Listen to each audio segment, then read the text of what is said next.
KPBS On Demand is supported by UC San Diego's Art Power, presenting cellist Joshua Roman, performing from his album Immunity, alongside music by J.S. Bach and more, Sunday, June 22nd at UC San Diego's Epstein Family Amphitheater. Reserve your tickets at artpower.ucsd.edu. America's newest Marines are making history as the first group of women to complete training in San Diego earned that title. Do you know someone who is hesitant to get the COVID-19 vaccine? Misinformation is running rampant, especially in Spanish-speaking communities, and how the pandemic isn't slowing down the massive cross-border medical tourism market. I'm Maya Trabulsi, and the KPBS Roundtable starts now.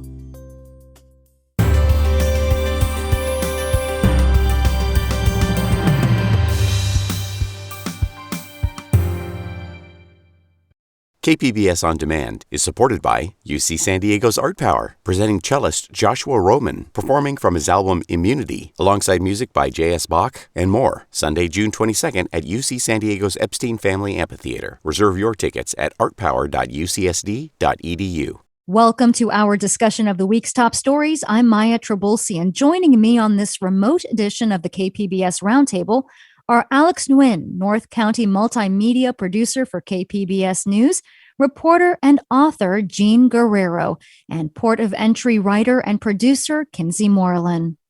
For a century, new Marines have started their service at San Diego's Marine Corps Recruit Depot, but until this year, none of them were women.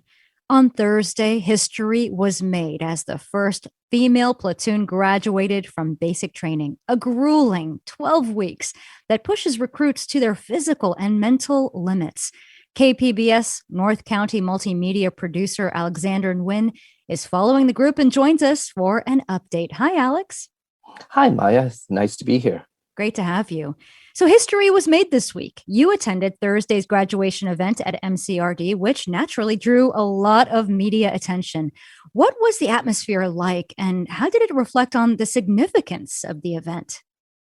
Well, the atmosphere at the graduation is a bit, you can tell there was a poignant and people realized the significance of it, but and also at the same time, it's a bit subdued because of COVID. So each graduate only gets to invite two family members or two person to be there. So it wasn't the raucous event that it used to be, where you have lots of families, lots of friends and families. At the end, they come and rush the graduate, give them hugs. You just have two family members. So there is that sense where, yeah, this is a milestone, but it's also subdued because of COVID. So 60 recruits were there at the beginning of basic training. How many actually made it to the end? Well, 53 made it to the end, and it's about the same attrition rate as the men. So at any time during basic training, the Marines Corps said about 15% of the recruits got dropped from the program. And so 53 women made it through. That's exactly about the same amount that the men got dropped, about 15% or so. But as the drill instructors tell me that, these group of women are really motivated. So some of the women who got dropped was due to other circumstances beyond their control. Like one woman was badly injured in a freak accident, and so she's recuperating, and she is, she wants to start her training at Paris Island, where the next round of women recruits will be trained at. So you get a sense that these women, even though they got dropped from the program, they really, really are motivated to want to become Marines. So can you give us an idea of how long and how arduous this process is, and what some of the most challenging aspects of the training would be? Well, the Marine Corps Basic Training Boot Camp is one of the toughest of all the military branches. But the most challenging aspect of this training, I would say, is what's known as the crucible, which is the end training, the culmination of the 13 weeks or so that they're trained. So they go through this whole entire event that's about 60 hours, 3 days or so, where they go through drills, they go through marches, and they were provided only 2 meals and about 6 hours of sleep, and they have to make it through. And at the end of that grueling process, they have to climb this hill that's called the Reaper on Camp Pendleton. That's the highest point in Camp Pendleton. And I was there that day, and when the recruits made it through the top, you can sense that there was that sound of relief, like, I don't have to climb any more hills. I've made it. And they trained as platoon, they trained as one unit. So they got pushed forward by other members of their unit to try to make to the top. So I've seen, like, recruits linking arms, recruits just helping each other up that hill. And is this the same exact training as the male recruits would be in? Yeah, it's the same group. So there are 5 platoons total, 1 platoon of female recruits and four platoons of male recruits, and they go through the exact same training. And they oftentimes train together on the same elements. Alex, so we covered the story on all of our platforms, TV, radio, and web. And your primary focus as a multimedia producer is digital. How did you try to tell this story differently for our online audience? Well, we try to bring the audience through the process. So we cover them from the beginning when they were under quarantine at a hotel in San Diego, all the way through graduation. So we brought the readers, along the way through photos and through what we in the business call nat packages, which are, videos without narration to show what the process is like. The Marines offered rare access to the boot camp at MCRD and Camp Pendleton. Why do you think they were eager to essentially pull the curtain back and show this experience that these women are going through? So it just to show that women belong here in San Diego in training with the men, because right now the only place where women can be trained to become Marines is at Parris Island in South Carolina. And so this is seen as a test case for training here in San Diego. And, off the record, these Marine officials tell me that this is proven to be a successful case for them. It shows that, women can be trained alongside men here in San Diego. And I think that's part of the reason why the Marines Corps granted unprecedented access, just so that they could say, it's been well documented that nothing was changed for these women. They did the same thing as the men and they succeeded. Along the way, KPBS interviewed female drill instructors. Was this a new experience for them as well? Yes. So they brought over one senior female instructor from Parris Island to oversee the process, and they graduated about 4 or so new drill instructors for this program. So for them, this is their first class of recruits that they trained. What did the drill instructor say about the microscope the recruits are under, not only because of the training, of course, but because of the media attention? Did you get a sense that this was either a distraction or maybe it was more motivating? Well, I think it's more motivating because one of the drill instructors said that, yes, these women understand they are under the microscope. And I think it gives them more motivation to prove the world wrong, especially since there was, Fox News, Tucker Carlson made some disparaging remarks about these women. And while they're at boot camp, they don't have access to the outside world, but, they do know what's going on. So it actually gives them more motivation, I think, to be better and to do better than they were expected to do. And it shows because these women, they won their final drills, several performance reviews along the way, they placed first. So it shows that they were actually more motivated to prove the world wrong. So, what is next for this group? And will MCRD welcome another female class anytime soon? What are the plans? So the plans now for all the graduates is that they go to infantry training at Camp Pendleton. And that's true for any graduate, Marine Corps graduate at MCRD. The next step is the infantry school. But usually they have about 10 days of leave to hang out with their families, to catch up with friends. But because of COVID, they are moving straight on to the next step of the training. But another female class is not planned anytime soon for MCRD here in San Diego. And we don't know when the next class will be, but the Marine Corps has until about 2028 to fully integrate training here in San Diego. Well, thank you for following this story. I've been speaking with Alexander Nguyen, North County multimedia producer for KPBS News. Thank you, Alex.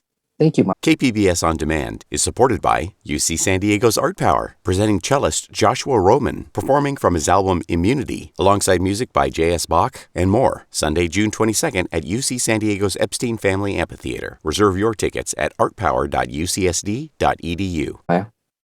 California's vaccine rollout is among the best in the country when it comes to keeping COVID-19 cases under control.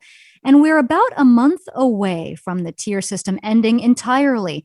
But when looking at the bigger picture, there are some troubling signs ahead. The New York Times reported this week that herd immunity is unlikely to be reached in the U.S., and that's according to health experts who cite lingering hesitancy. Some of that can be found in Spanish-speaking audiences, where some of the safeguards against misinformation are not quite as strong. Reporter and author Jean Guerrero wrote about this in an op-ed for the LA Times, and she returns to the roundtable. Hi, Jean. Hey, Maya. Jean, your piece starts with your father telling you about a video that he found on YouTube that has since been removed. What was the message, and what was your reaction when you heard about it? So this was at the beginning of the pandemic when the gravity of everything was sort of sinking in for everybody. And this video that my dad sent was from this chiropractor who has an office in Huntington Beach and an office in Tijuana, named John Bergman, who was claiming that media coverage about the pandemic was, quote, designed to take away your rights. And he encouraged his viewers not to listen to any of it and to use hot water and vitamin C to kill the virus. He said that both drinking hot water and taking vitamin C would kill it. And so obviously when I watched this video, I was really worried about my dad, and I called him and told him, I hope you're taking social distancing seriously. I hope you're wearing a mask. And he just became upset. And he said that I was brainwashed. He'd sort of made up his mind already about the pandemic. And it just made me really frightened for him. As someone who has, some pre-existing health issues, but also just in general, like the fact that this misinformation has been spreading and preying on vulnerable people like my dad. And it just made me angry at these people, these swindlers who prey on people like my dad. Well, that particular video was removed off of YouTube, but not before it had more than 8 million hits. But this isn't just about your father. In your op-ed, there are several examples of family members coming across misinformation on social media. Are you surprised by how widespread this has taken root in the community? More than surprised, I was disturbed. Like, I mean, my grandmother, who's also an immigrant from Mexico, she also shared this Spanish language video saying that the virus had been invented by Big Pharma for profit, and she was worried about getting the vaccine because she thought that people were experimenting on us. But I wasn't entirely surprised because of the historical context. Between the 1930s and 1970s, a full third of Puerto Rico's female population was sterilized, and thousands of Mexicans and Latinos living in California were also sterilized. So there's this history of experimentation and inhumane medical policies and medical practices on the Latino community in the United States, which has made Latinos very skeptical. So I wasn't very surprised to see that my family was, falling prey to this misinformation and fearing about being used as quote unquote guinea pigs or quote unquote being experimented on because of the historical context. But then, I did some digging and I found, that they're the same people who have been targeting Latinos with misinformation leading up to the election to try to depress Latino voter turnout are some of the same people who are disseminating this vaccine disinformation. The idea that the vaccine it has a microchip that's going to track you, the idea that it alters your DNA or that it causes stillbirths, these conspiracies that are spreading on social media and then through word of mouth, largely in the Latino community. And it's just incredibly dangerous because of the fact that Latinos are already more than 2 times more likely to die from the coronavirus than white people. They have among the worst outcomes of all of the ethnic groups. Where are some other places this content is circulating? So Facebook is the primary social media platform where these algorithms are targeting Latino communities, but it's also happening on YouTube. And it's happening largely on WhatsApp because of the fact that so many Latinos use WhatsApp to text back and forth with one another, but also with family members back in Mexico and South America and other parts of Latin America, which allows these conspiracy theories that are incredibly dangerous to spread internationally. So some of the research groups that have been looking into this have found that there are both domestic actors who are spreading this misinformation, and there's also foreign actors. And because of the prevalent use of WhatsApp in Latinx communities, it creates a unique vulnerability. What are some of the safeguards when it comes to moderating online content in other languages, such as Spanish? And how does it fall short compared to English content, for example? So Facebook has been increasingly cracking down on misinformation in English, but there's still this sort of content moderation gap for Spanish language. One analysis found that after the 2020 election, Facebook put warnings on half of English language misinformation posts, but only on 10% of Spanish language misinformation. So they don't have enough content moderators who are making sure that Spanish language misinformation is not going out to vulnerable Latino communities. And that is reflected in the fact that now, more than half of Latinos who have not yet been vaccinated either don't plan to or are hesitant to get vaccinated, in part because of this misinformation. And for Spanish dominant speakers, it's even bigger. It's at 67% that don't want to get vaccinated. Jean, your story was a personal one, but there are many people who can relate to it. And we know that hesitancy crosses all cultures to some degree. What are some of the resources that are out there for people in the same situation of trying to talk to their family members who also fall for misinformation online? So the good news is there are a lot of resources that are very helpful. I found PEN America's Media Literacy Guide, which is in both Spanish and English, very helpful. It's for teaching yourself and for teaching others how to identify fake news and to have a better understanding of separating trustworthy news from non-trustworthy news. They also have a guide that you can find online for speaking to family members who've been targeted. You can Google how to talk to friends and family who share misinformation and PEN America, and they have that guide in Spanish and English. But the number one thing that they advise is to approach family members with empathy. We panic. We really want our family members to be safe and to take care of themselves. And so we might not approach with empathy and with calm and with understanding. And we really need to understand the historical context, the reason that Latinos hesitate and that many Latinos are skeptical, and the fact that they are prey, that they're being preyed on by misinformation peddlers. It's also important to identify basic barriers to people getting vaccinated. One thing that has been effective is if you offer your loved one a ride to their and if you make an appointment to get the vaccine for them, often that will sway people who are on the fence to go out and protect themselves. That's some great information. I've been speaking with Jean Guerrero, investigative reporter and author of Crux, a cross-border memoir. Thank you, Jean.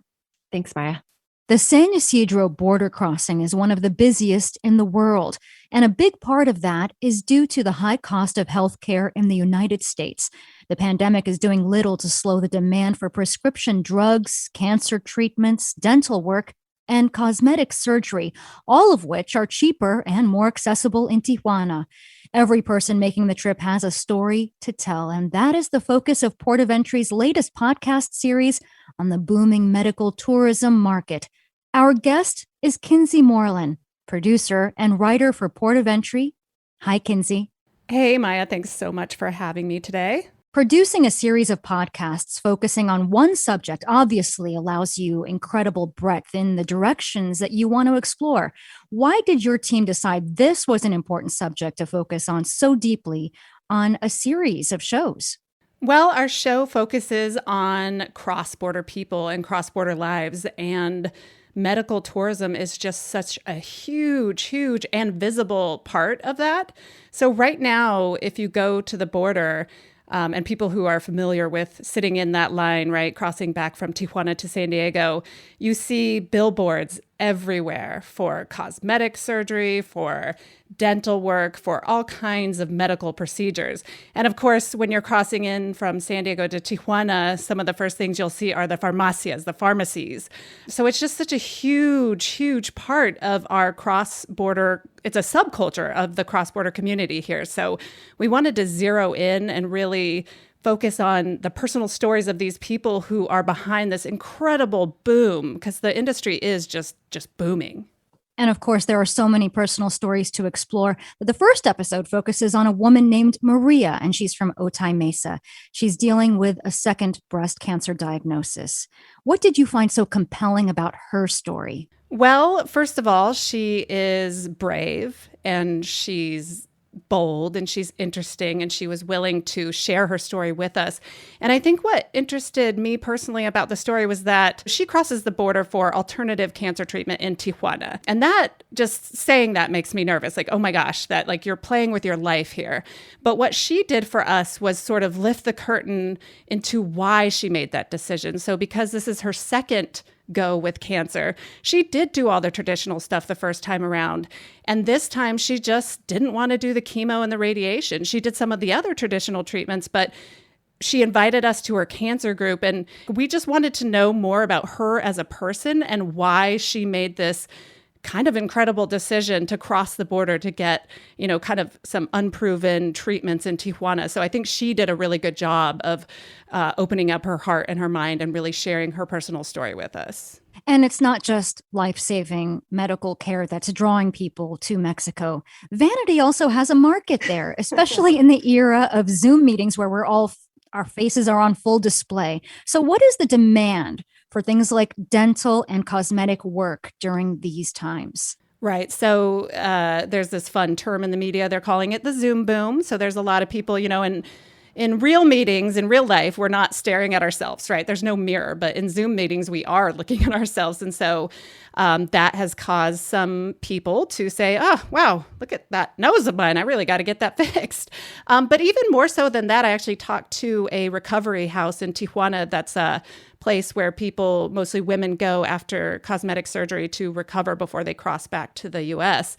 And she said what she's hearing from clients is that they have time, right? They're staying at home. So you get these cosmetic surgeries and you get really bruised and you have stitches and you can look really, really in bad shape for those first few weeks. So the fact that a lot of people are now working from home and not seeing their coworkers or could hide, the below the face stuff the work that they got done. She said that has been behind this just incredible drive for demand, particularly for cosmetic surgery, but dentist services really never slowed down either. So much of the coverage surrounding the border has to do with politics and with immigration. So how important is it for podcasts like Port of Entry to show the larger picture of cross-border life? Right. So obviously, politics and immigration are front and center when people think about the U.S.-Mexico border. And we don't shy away from those stories. We certainly have past episodes where we talk about immigration, where we talk specifically about politics. But it was important to us as people who live by border lives. Our host lives in Tijuana and San Diego. He's in a band. He has members on both sides of the border. So we know specifically that there is so much more to the border. And yes, there's a lot of pain and there's a lot of struggle, particularly when it comes to, family separation and immigration and refugees and asylum seekers. But there's also a lot of vibrancy and a lot of artists who, draw their inspiration from both sides of the border. There's a lot of these various subcultures and worlds that involve both sides of the border. And we work hard to sort of shine a light on all of the different subcultures that exist in the border region. And the first episode of this latest Port of Entry series is available now, and I invite everyone to listen to it. When can we expect episode 2 in the series, and what can we look forward to in that episode?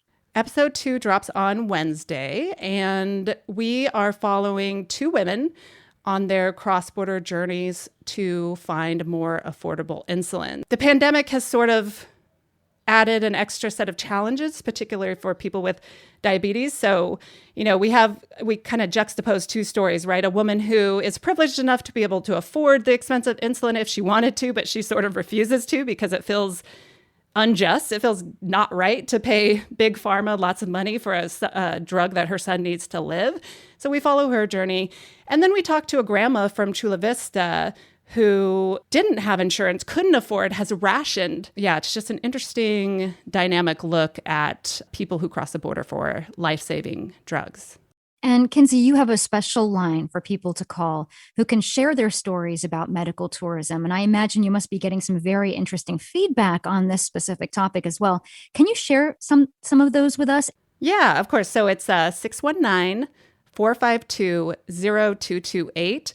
And you can either call or you can text. So far, the feedback we've been getting, I've heard from a lot of cancer survivors who, some are very skeptical and say, oh man, I wish you wouldn't have spent so much money on all that stuff. But also one in particular, I'm thinking, said that, but then said, but I also shared this episode with all of my cancer survivor friends. Because again, I think this just opens the curtain to what it's like to go through this process of struggling with cancer and that diagnosis and making decisions about how you're going to treat it. So I think that's been an interesting discussion.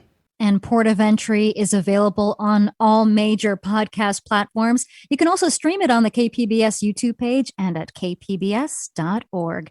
Kinsey Moreland is the show's writer and producer. Kinsey, thank you so much for joining me. Maya, you're the best. Thank you.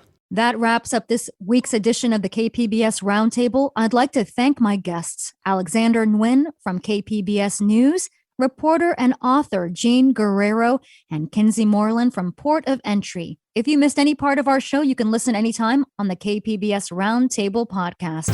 I'm Maya Trabulsi. Thanks for listening, and join us next week on the Roundtable.